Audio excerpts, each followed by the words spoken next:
कई हजार साल पहले की बात है। एक महिषासुर नाम का राक्षस था। उसका आधा शरीर राक्षस का और आधा शरीर भैंसे का था। उसने कई सालों तक ब्रह्मा जी की कठिन तपस्या की। एक दिन ब्रह्मा जी प्रसन्न हुए और उन्होंने उसे कहा, हे महिषासुर, मैं तुम्हारी तपस्या से अति प्रसन्न हूँ। मांगो, जो वरदान मांगना है।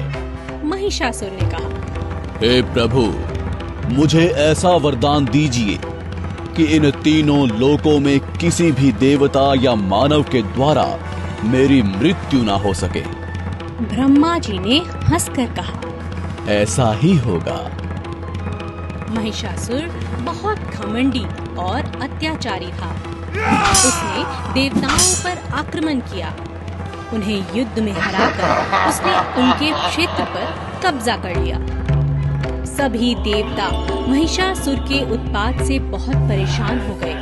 वे सभी मिलकर ब्रह्मा जी, शंकर जी और विष्णु जी की शरण में गए। सभी देवताओं ने मिलकर एक सभा में इसका उपाय ढूंढने का प्रयास किया। श्री ब्रह्मा, विष्णु और महेश जी ने एक तेज प्रकाश पुंज से एक सुंदर देवी का निर्माण किया। इसी देवी को सारी दुनिया आदि शक्ति माँ दुर्गा के नाम से जानती है।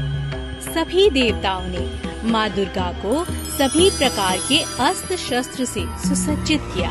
शंख चक्र, गदा, त्रिशूल, धनुष बाण इत्यादि अस्त्रों को धारण कर वे महिषासुर की नगरी की ओर चल पड़ी। जब महिषासुर को उनके बारे में सूचना मिली, तब वह उनसे मिलने के लिए वह ललायत हो गई। महिषासुर ने देवी के सामने विवाह का प्रस्ताव रखा।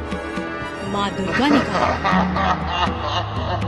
हे असुरराज, मुझसे युद्ध करो। यदि तुम ये युद्ध में मुझे जीत लिया तो मैं तुमसे अवश्य विवाह करूंगी। महिषासुर ने देवी से कहा, मैं युद्ध के लिए तैयार हूँ।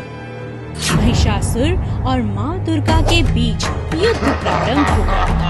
महिषासुर काम, क्रोध, मद, लोभ और मोह के अधीन हो चुका था। उसका विवेक नष्ट हो चुका था। दुर्गा माँ और महिषासुर के बीच 10 दिनों तक घमासान युद्ध हुआ।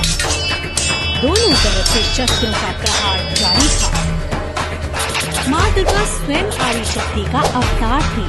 उन्होंने महिषासुर के हर शस्त्र प्रहार को नाकाम कर दिया। अंत में 10वें दिन देवी माँ ने महिषासुर का वध कर दिया और देवताओं की रक्षा कर दी। सभी देवता अति प्रसन्न हुए और माँ दुर्गा पर पुष्प बरसाने लगे। उनकी जय जयकार करने लगे। तब से हिंदुओं ने नवरात्रि का त्योहार मनाना शुरू किया।